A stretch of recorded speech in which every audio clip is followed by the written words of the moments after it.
Well, I knew this day was coming soon. I knew eventually we would run into each other. Dragon Ball Z, one of the most action-packed cartoons, one of the best, if not the best, fighting animated series ever to hit television.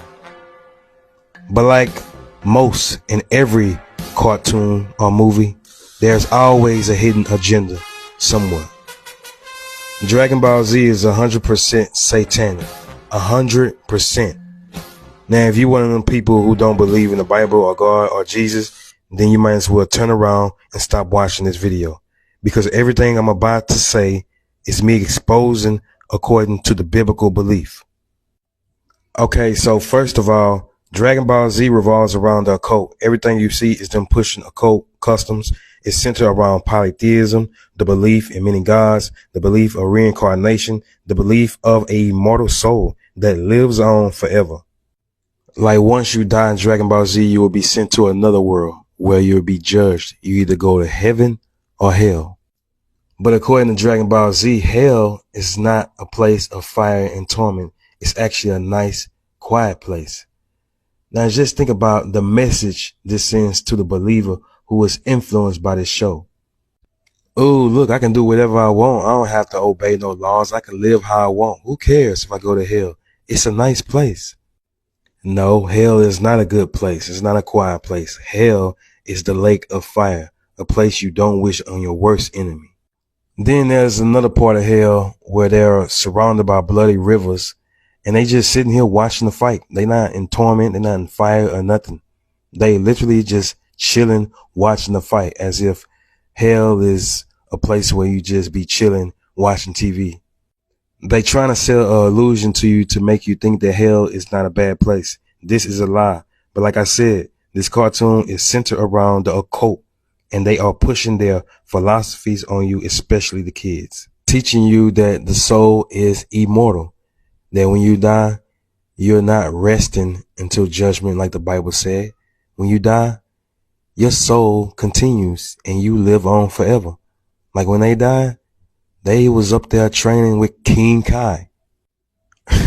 Them boys are not resting. They training even when they dead.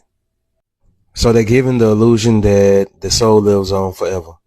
But not only that, you can wish them back from the dead by summoning up a demon. Dragon. This is necromancy right in your face, a practice that brings up the dead, an abomination in the Bible. See what I'm saying? This is what the occult does. They come up with their own theology and philosophies of trying to make what's evil good. Everything that's an abomination in the Bible, they're trying to make it good. Necromancy is promoted as something good. It's even in Disney movies. It's about bringing up the dead. It is pure witchcraft. And look at what they're using to do it. Dragon Balls. The Dragon Balls all have stars on them, which simply represent that these are pentagrams. Witches use pentagrams to channel and focus energy, enhancing their magic. When a pentagram is drawn in a circle, it becomes a pinnacle. So basically, the characters that we love in Dragon Ball Z are flying around trying to find pentagrams to summon a demon, to summon a spirit, to basically summon Satan.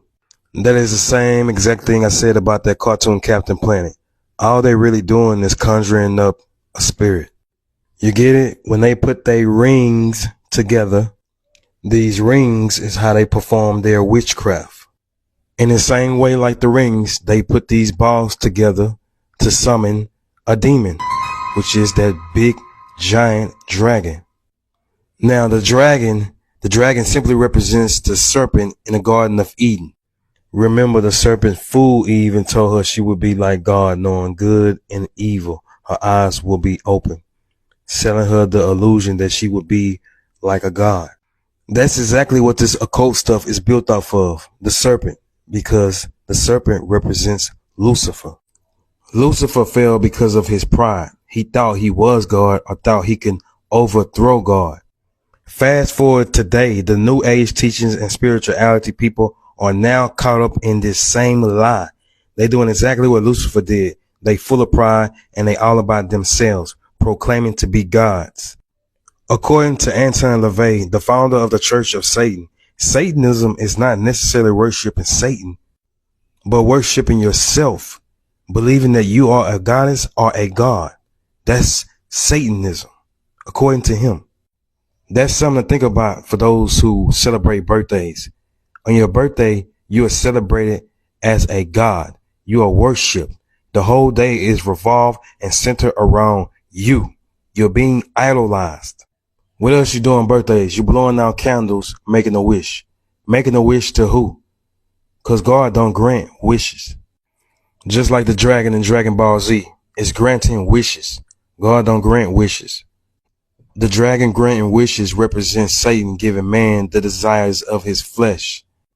Once again, God don't grant wishes. He blesses. Wishes are for people who are still living for the world. All they wish for is people back from the dead, necromancy, and immortality, bro. That's it. That's all they wish for. Why immortality? Because that's the message they send into these generations. Have an unhealthy obsession with being powerful than the next man. All they do is train, even if it nearly kills them. And they don't care if it nearly kills them. They're going to keep training, putting their bodies through tremendous pain. Now, a lot of people would say, bro, they showing determination. What happens when you put in hard work? You become successful at what you're doing. Yeah, it's what they want y'all to think. It's really teaching you to put yourself first, not God, yourself, and go through whatever you got to go through and die trying. This is the problem with sports and why you got so many people who dedicate their life to a football, a basketball, a soccer ball. None of these sports or this hard training that people are doing is going to take them nowhere spiritually. But when it comes to the flesh, it's going to take you wherever you training to go. But when it comes to the spirit, nowhere. Dead end. Goku was a hero. Goku saved the day. Man, Goku was a representation of a demon, a fallen angel. No, bro, Goku was a good guy and he represented saving people and saving the world. He represented the life for the world. Man, I ain't trying to hear that. As a baby, that dude was sent to the earth to destroy it, to kill our civilization. No, bro, he was sent there to save him from destruction. You know, like Superman. Talking about he accidentally fell and bumped his head. Man, there was no accident. He threw his ass down there. He knew what he was doing. He knew he wasn't gonna die. Man, Goku faking. He only using this I bumped my head excuse so it can make it seem like he forgot what he was sent here to do. Man, he was like, Earth look peaceful. I'm finna have some fun, bro.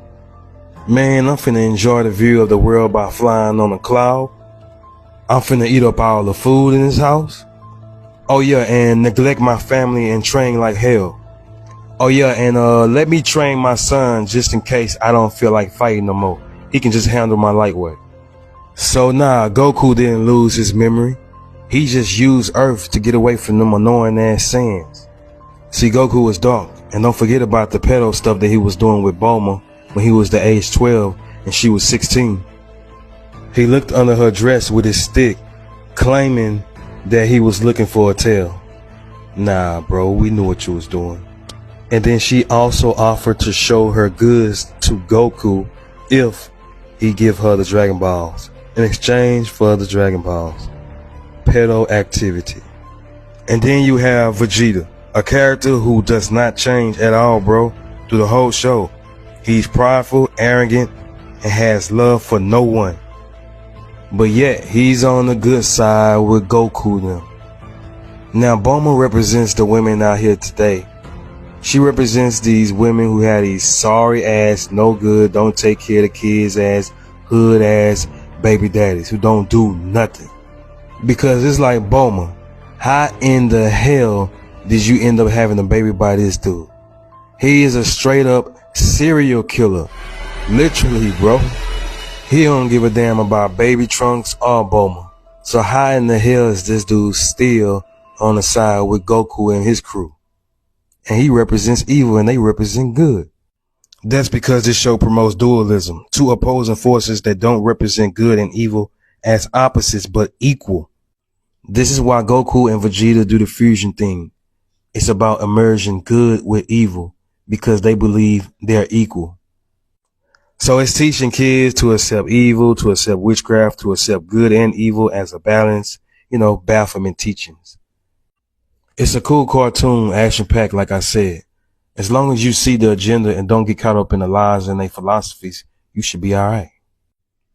To sum it all up, Dragon Ball Z is like a Bible for Satanism.